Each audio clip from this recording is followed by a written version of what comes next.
All right, welcome everybody to another episode of the Men's Sexual Mastery Podcast. This is your host, Ben Timby, joined by my fellow co-host, Ian Hawks. Welcome, brother. Hey, Ben. Hello, everybody. Good to be here. Great to be here with you. And today we are excited to dive into the topic of navigating sexual triggers. This is something that comes up a lot in our community and in each of our own lives, myself and Hawks included, as men who are in relationship. We often say in this work that your partner is your mirror. And a lot of these unconscious patterns that we may be carrying in our lives that wouldn't be revealed in any other way except the intimacy of close relationship can and will come to the surface, especially as we go deeper into this work, building our sexual energy and practicing semen intention and learning all these tools, to really master our sexual energy. There is a process that cannot be avoided, which is really facing ourselves in relationship. And how this often shows up in the work is in triggers that can come up in the bedroom. So, Hawks, I would love to start by passing this over to you and love to hear your thoughts on this and a little bit of your experience. Yeah, so this has definitely been true and continues to be true in my life. There's one example that I feel called to share that's from a past relationship. And this is something that was a necessary part of my journey to get to where I am now. And it was really uncomfortable. And when I look back on it, I can see clearly how much shame was at work and how much there was a lack of confidence in myself and how inhibiting that was, not only to me, but to my partner and her expression. Her sexual power and aliveness was dampered and stifled by my own lack of embodiment, my own lack of confidence, and the shame that I was carrying unconsciously. So in this past relationship, there was an instance that really stands out for me, and this happened on more than one occasion, but there's one memory that really stands out, and it was during lovemaking. We were in penetrative sex, and so I was inside her, and she reached down to her clit to bring a little more external stimulus, a little more pleasure into her experience. And I was really triggered because the story that I made up about that was that I'm not enough. My cock isn't enough to bring her all of the pleasure that I wanted for her to experience, but I wanted it to only be from me. There was this lack of confidence that, that creates the space for that trigger to enter my psyche. And so when I look back on that, it was revealing to me that, oh, I'm not as developed in my sexual capacity, in my skill as a lover. I wasn't developed enough to be solid in my knowing that I am enough. And if she wants a little extra from herself, beautiful, amazing, great. And so, yeah, in that experience, I contracted and I got even like a little angry. I would say there was some frustration and there was shame. And so I like moved her hand away and basically signaled like, no, that's not okay. And then For her to touch her clit while you were penetrating her. That's what you're referring to, right? Yeah, exactly. Mm-hmm. Yeah. And so, I can only imagine the impact that had on her, being that, her pleasure isn't allowed. Her authentic expression is not allowed here. And this energy of basically like, no, you just, allow me to do what I'm going to do. This isn't a space for you to express. And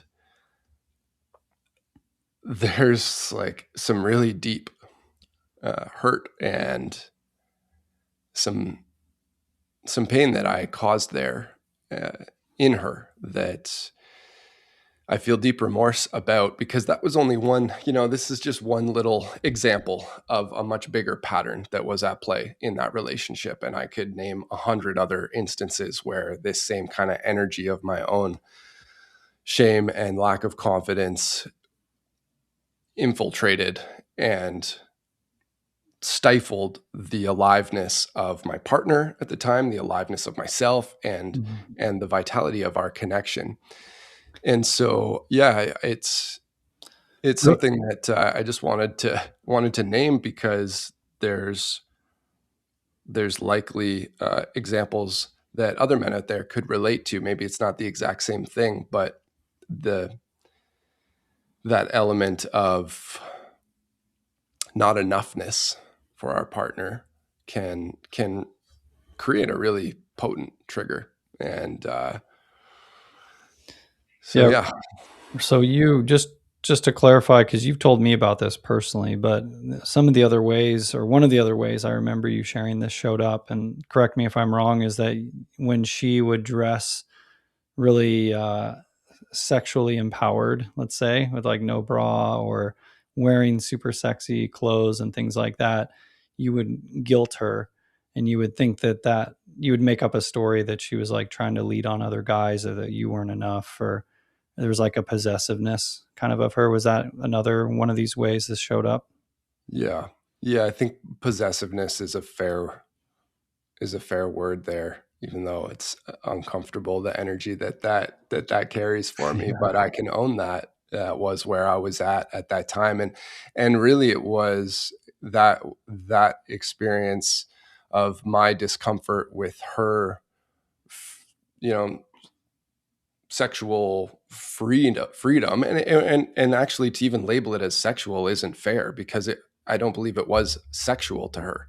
It was just, this is how she wants to dress, this is how she feels good. Mhm. And damn, she looked amazing.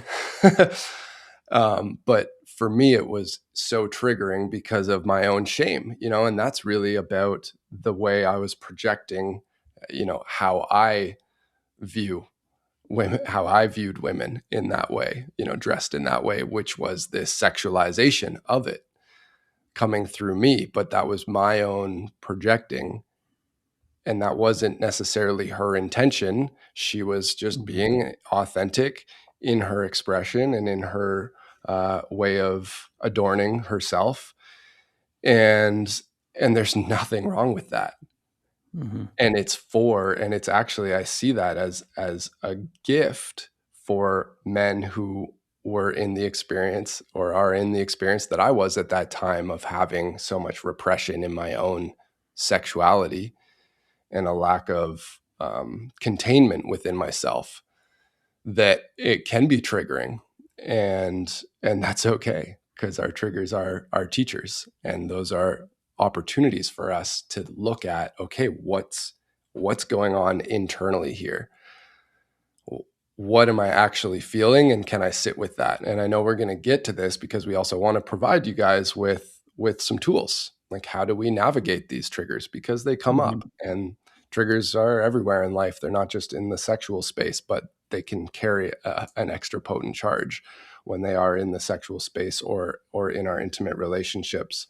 So yeah, those are some of the things that I got to work through during that relationship, and really more so after the relationship, because I didn't have the capacity while I was in that relationship to actually Mhm. evolve in the ways that I was being called into. And it took me some time after that relationship, as I was rebuilding myself and really examining um, myself, and sitting with those feelings, and then recreating who I am and how I carry myself in the world in a way that's much more in alignment with who I want to be, who I choose to be. And it's way more fun. It's way more alive. It's way more just peaceful on the other side. But it was tumultuous during the experience for me. Yeah. Yeah. And I know that I'm sure guys, or you wouldn't mind me sharing, I know that you went back to that previous partner of yours and apologized. You took ownership for those patterns once you became aware of them later. And it's just worth mentioning that, you know, myself included, like, anytime we become aware of these patterns, there is a reparation or a repair that we can go back. And, you know, I reached out to every single woman I'd ever been with in my past as part of my healing journey, and took ownership for the ways that I may have caused harm, you know, that I was unconscious. I apologized to many of them. And man, I can't tell you how healing that was, just to release, like knowing I can lie down on my deathbed and know that to the best of my ability, I did everything I could to repair any damage I may have caused. Like, Mm. poof, like that is some really deep medicine when we talk about building a foundation and, you know, getting clear within ourselves, and building trust within ourselves, and building leadership, and just clearing our field, if you will, you know, energetically of any misgivings that anyone may have about us. So I just wanted to name that as well. And I love that you spoke to your partner's sexual, or like her just expression, not necessarily sexually, but like her expression of eros or of beauty or of her freedom, triggering the parts in you that were not actually owning that within yourself. And like, this is like such a perfect example of what it is we're talking about. Like, the trigger is usually, if you sit with it and look at it closely enough and ask yourself, like, where is this showing me where I'm not free, actually? Because at the end of the day, how someone else is living their life, or, you know, anything they're choosing to do, anything that's outside of me and my bubble and what I can control, anytime I'm making that mean something about me, Mm. that's giving my power away. And that's ultimately what we're talking about here, and owning your triggers. A lot of guys, just for context, like, we're talking about taking your power back so that in any moment, in any space, you're not relying on other people to make you feel good about yourself, or to feel expressed, or to feel free, or to feel any of these things. We talk a lot in this work about filling our own cup, you know, and having that solidarity, or that sovereignty, so that we can move into relationships overflowing rather than needing to take and extract from our partners and the world around us. So yeah, man, all of that's super beautiful in your share. And I actually thought I'd jump in here and share something from my background that may also be relatable to some guys. I think this is a common one as well. Um, for me, one of the triggers that stands out the most, um, that has been with me my entire life, is my unworthiness, and how that can show up in rejection. Like, I've had this long journey with navigating claiming my desires and those not being met by my partner, like speaking out loud what I want, her saying no, and then me going into a reactive state, me shutting down, me making that mean something, or trying to guilt or shame or pressure my partner into meeting me, you know. And this has shown up in every single relationship, actually, like sexually for me, I would say, on some capacity. Um, and especially in long-term relationship, you know, after the honeymoon phase is up, and even in my present relationship, like, it's been a beautiful journey, learning how to sit with myself, learning how to actually receive a no from a woman, and making that safe for her, telling her, thank you for taking care of yourself, thank you for expressing what your body is ready for, thank you for helping me refine my ability to tune into you and to know, you know, set and setting, like when you're open and when you're ready, and not just possessing her, like we talked about earlier, claiming her, extracting her, pressuring her. This is some really deep ancestral stuff that we've inherited. And yeah, that's I just wanted to mention that one as a really common trigger for me. So I figured from here we could move into a little bit about how to navigate, as you mentioned, Hawks, navigating these triggers. Um, I'll speak real quickly just to the example I gave, and then Hawks, I'd love to hear thoughts you have as well on this. Um, so for me, I spoke to it as I mentioned this example earlier, but let's use this example of claiming your desire and your partner says no, and how do you receive that?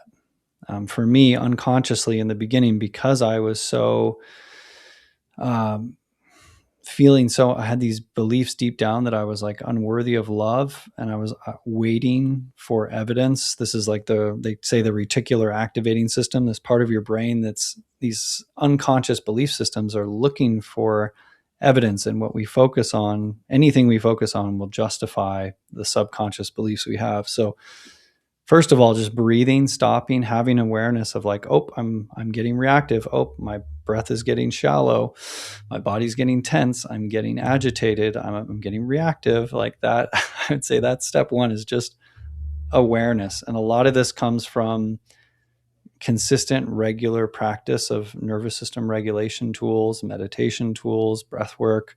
A lot of the stuff we have in our training program, and a lot of tools that if you're listening to this, you may already be connected with. The more time that we spend practicing getting into our bodies and out of our head, the more that can become a state, a neural pathway that we can tap into, where we don't immediately go into this reactive state to a trigger, and start becoming a victim to things. So I'd say the biggest piece for me is just the awareness, stopping, breathing, and I know this sounds so simple, but it is the deepest practice. And then just tuning in to like what's actually happening within the body, and being able to speak to your partner. Let's say in this specific instance, like, thank you for being authentic with me, or thank you for telling me your truth, and not imploding, like feeling the parts of me that are like, oh, this is triggering my unworthiness, but actually, can I stay with this? Can I bring this?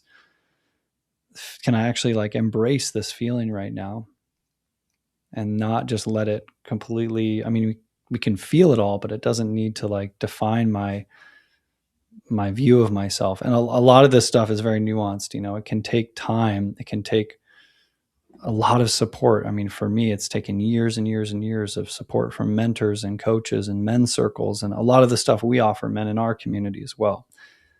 Just that support outside of the relationship, to know how to come back to my center, to come back to my self-worth.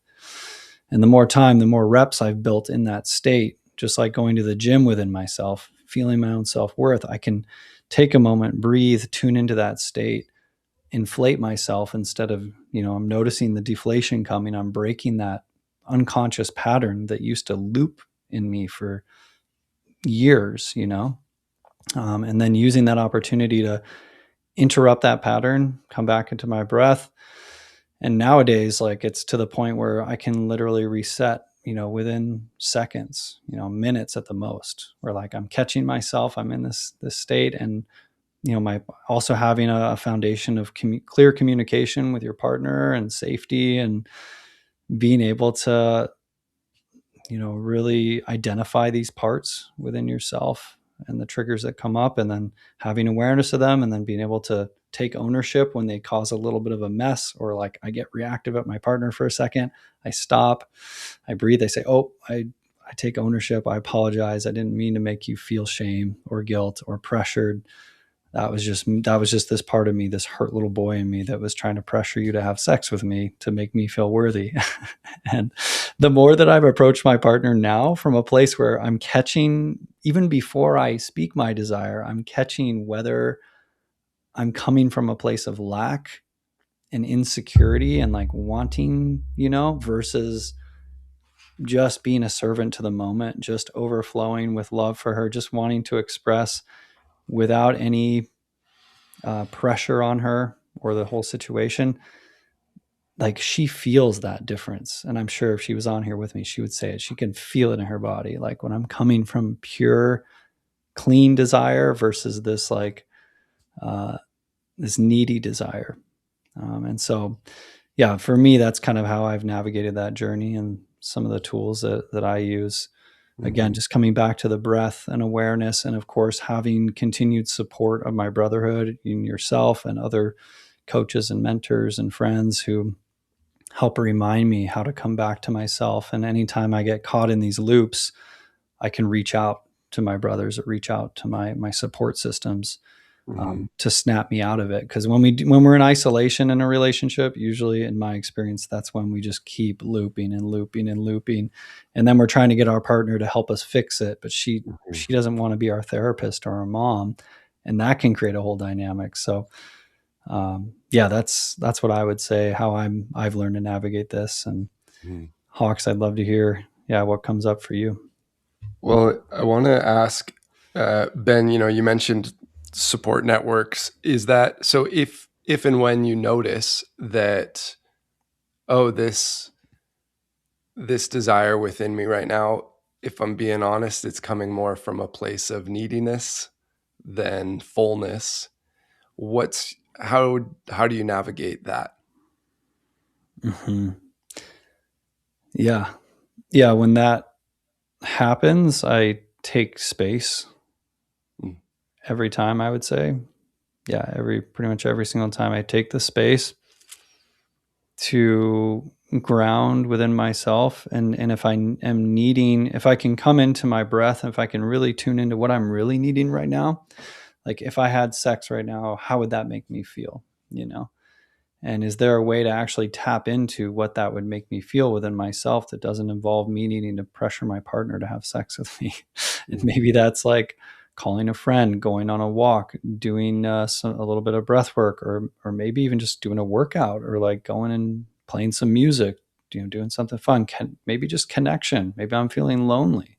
mhm, Maybe I'm feeling stressed, and just like a space to just relax, in the hot tub and like watch my favorite movie, or something like that. Or as soon as I take space and just breathe and go inward and really tune in, or I call a friend, as can help as well, either through my own internal emptying of my mind and just tuning into listening to my body, or having a friend, and dialogue with, I can usually find, what I'm needing, which is usually just a form of soothing, something loving I can bring to myself. And then I follow through on whatever that is, as I mentioned. And yeah, then I can come back to my partner, and I'm back, I'm filled up, and I'm not needing her to be the one that has to fill my cup all the time. And mhm, that being said, there can be a place for our partners filling our cups and us filling our partner's cup and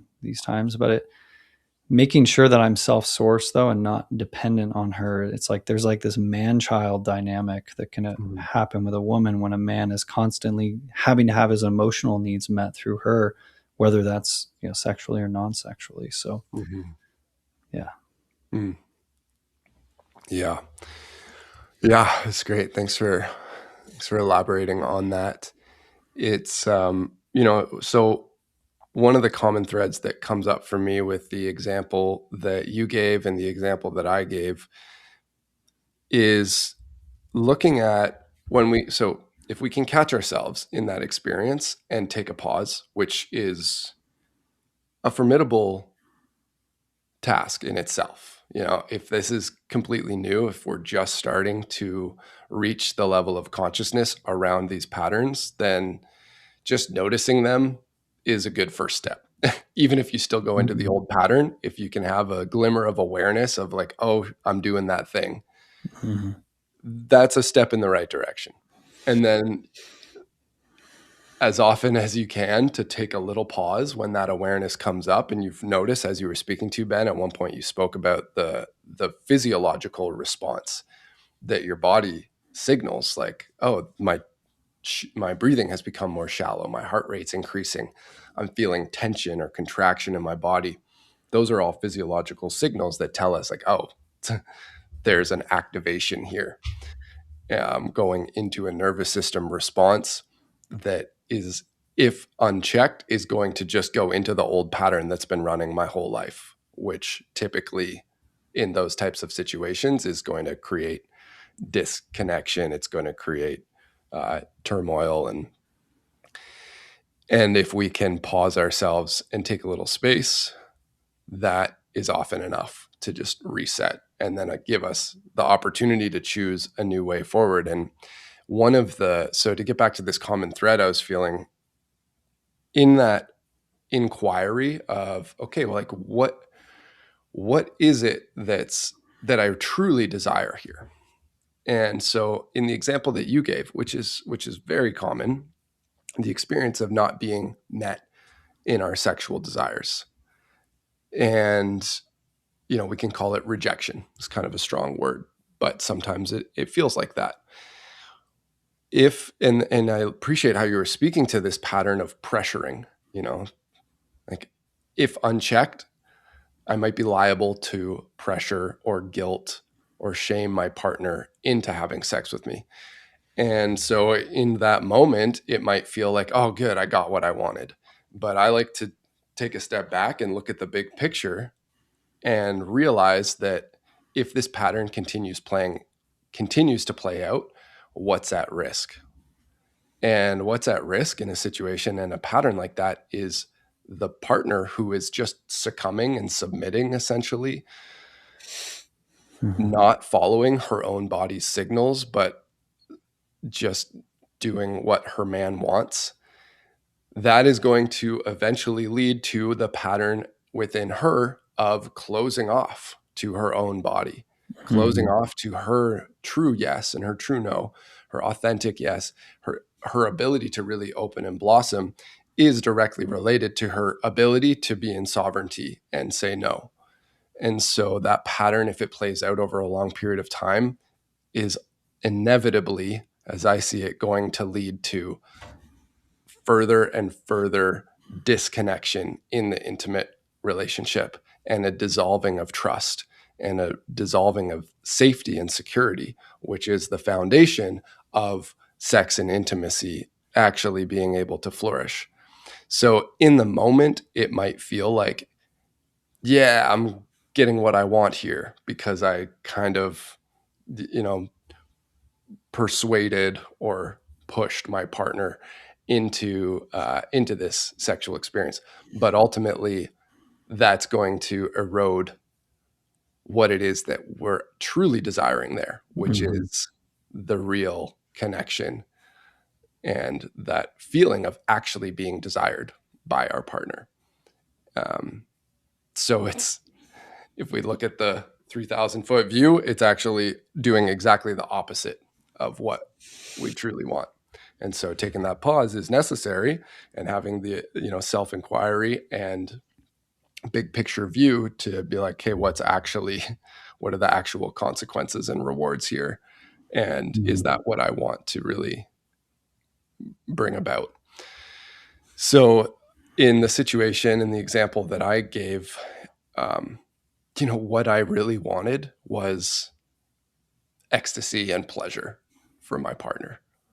And, in that sexual example where I was like triggered by her touching herself during sex, it's really ironic because what I wanted was for her to feel all the pleasure, but the Are you, little, the what you small, wanted was what she was giving herself. Like she was hitting that pleasure. I mean, she was supporting it. Yeah. I was there too. Like it's a co-creative, sex is a co-creative experience. Yeah. And the little, like the small s self, the lower self in me wanted, or I guess it's the ego, it just wanted it to be like, yeah, I'm the man. I'm the one bringing all the pleasure here, which is, I can have compassion for for that guy, but it's also just it's silly, it's laughable because, like I was saying, pleasure and sex and intimacy is a co-creative force. It's a co-creative phenomena, and so what I wanted was more pleasure for her. What I was actually doing was inhibiting that pleasure for her, and what I what I wanted was her to be able to continue to open and blossom into more and more pleasure and deeper intimacy and sex between us. But what I was doing, my actions were actually leading to her contracting, to her closing off to those parts of herself and and losing trust and security that I as a man could hold her in her full sexual power and expression and pleasure. And so, again, like I mentioned earlier, I didn't actually come around to this awareness during that relationship. So I I healed these parts of myself outside of relationship while I was single and in relationship with myself. And in the end of that relationship really sparked my journey of personal development and spiritual evolution. I started, I won't go into all of the modalities that I dove into, but I could tell after that relationship, wow, something is really not aligned within me.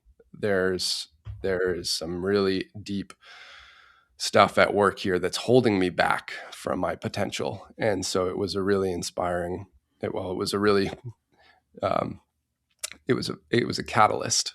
That relationship and the ending of it was a huge catalyst for me in my growth. But if and when little things like that might still come up now, it's the same approach that you were speaking to, Ben. It's noticing what's coming up in the body, just bringing some awareness to those sensations, reminding myself that this is okay. Whatever is like activated within me right now is for me to feel, not for me to then react outwardly to. And so if I could play it back and if I put myself back in that situation that I named, had I been able in that moment to take a pause and just breathe into my belly and feel like, okay, she's touching herself now. I'm also inside of her. Does this still feel good for me? I mean, physically, yes, it feels great. Does this feel good for her? Well, it seems like it feels even better for her now. Okay, what's the story here? The story is I'm not enough. And the reality is she's still choosing to be with me. We're having a great experience of lovemaking, and I'm clearly enough. Mm-hmm. Otherwise, like we wouldn't be here. I wouldn't be here. Mm-hmm. What's at risk if I just, find peace and acceptance with this right now? Mm-hmm. Like the only thing that was at risk there was that little part of my ego that wants to think that he's he's the ultimate, that he's the man and like brings all the pleasure, and that's just a fallacy.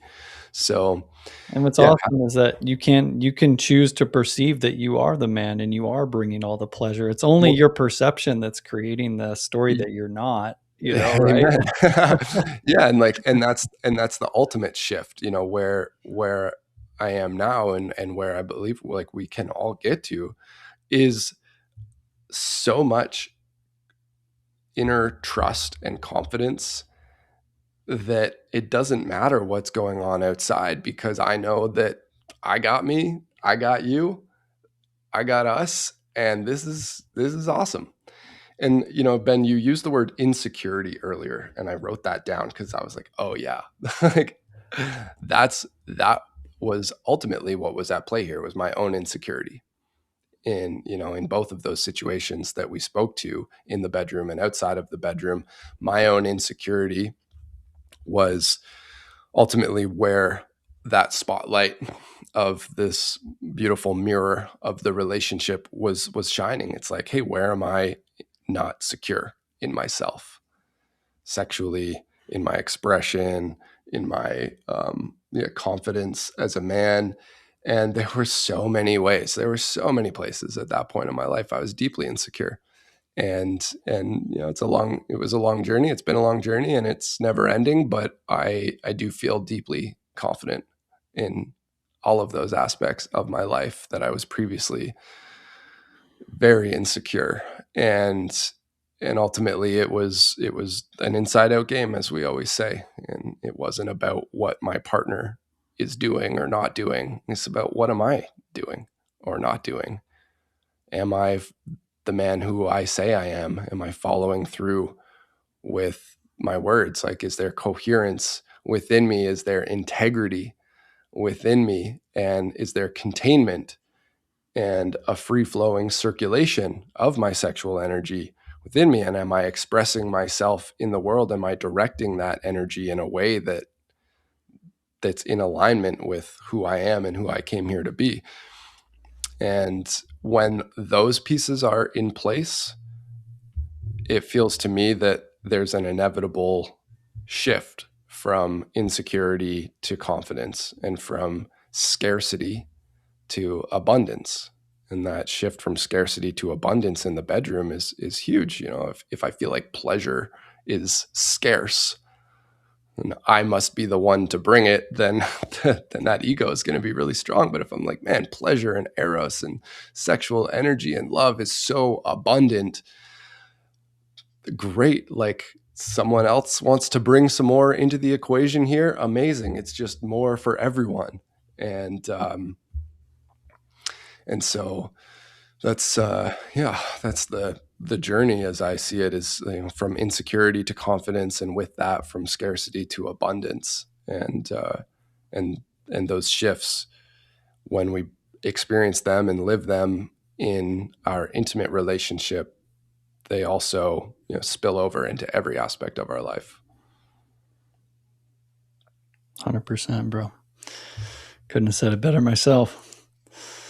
And I know we're coming up on time right now. And you mentioned in your share that, you weren't able to, you didn't have the tools or the awareness to work through these patterns while you were in that relationship, but you did the work. It's triggered you to go into, the breakup triggered you to start your spiritual journey and to start getting deeper into this work, and or it catalyzed that. So I just wanted to mention for any brothers that are tuning in, if any of this relates to you, if you're in relationship, it's not too late. And if you are recently out of a relationship that a lot of these kind of triggers came up, it's also not too late. You're exactly where you need to be. So Yeah. the journey is the same, whether you're in or out of relationship. You're not alone. This is so common. I think every single man who's in our community, like the conversations we have, all the time with all the brothers and the hundreds of brothers, that have come through our training program, this is all very, very normal stuff. And there's nothing wrong with you. If you're having triggers, you're not broken. These are just programs we took on at a very young age. And what a beautiful thing it is that our relationships can be a place of alchemizing, and overcoming a lot of our programs that otherwise wouldn't be coming to the surface. They're too hidden away.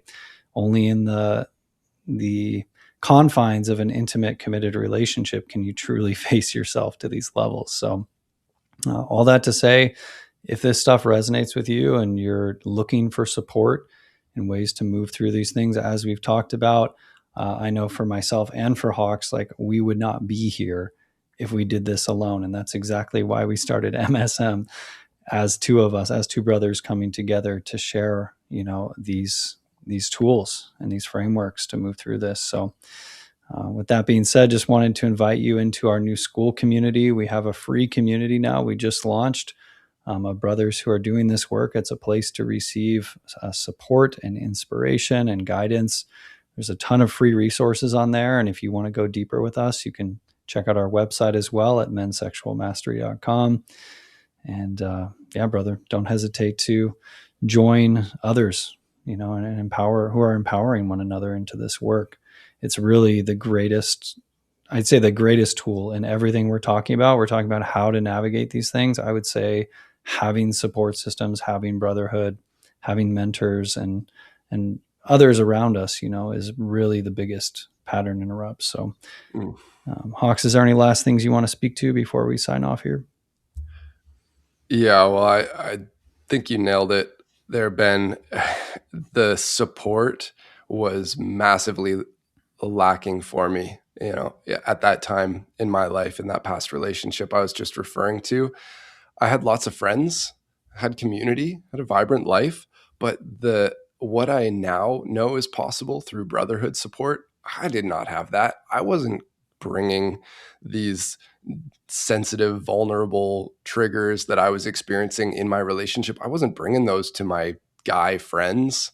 I wasn't bringing them to anyone. I just held them all inside and I tried to work through it, but I didn't even really know what it was that was happening or that I was trying to work through. It was just this shame-filled pit that I held inside myself. And to have a place where we can bring what's, bring bring into brotherhood what's coming up for us in our relationships or in our experience in life or sexual energy or sexuality. It's incredibly liberating and so supportive.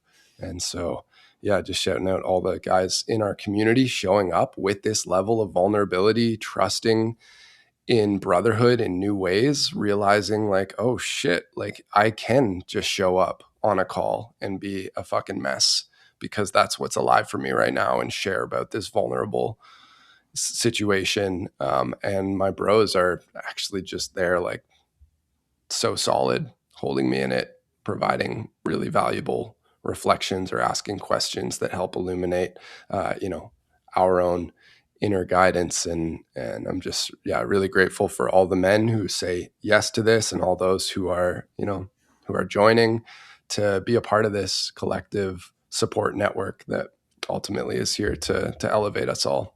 So I'm complete with that. It's nice to drop in with you as always, Ben. Thanks to all the listeners tuning in. Hope this provided some value for you, and we look forward to dropping in for the next one. Yeah, we'll drop the link to our community in the show notes. If you feel called to leave us a rating, would love that. And always, as always, reach out or drop a comment below if anything came up for you in this, or if you have any topics that you would like to for us to touch on. That's what we're here for. So wishing you all an amazing week, and we'll catch you on the next one. Peace.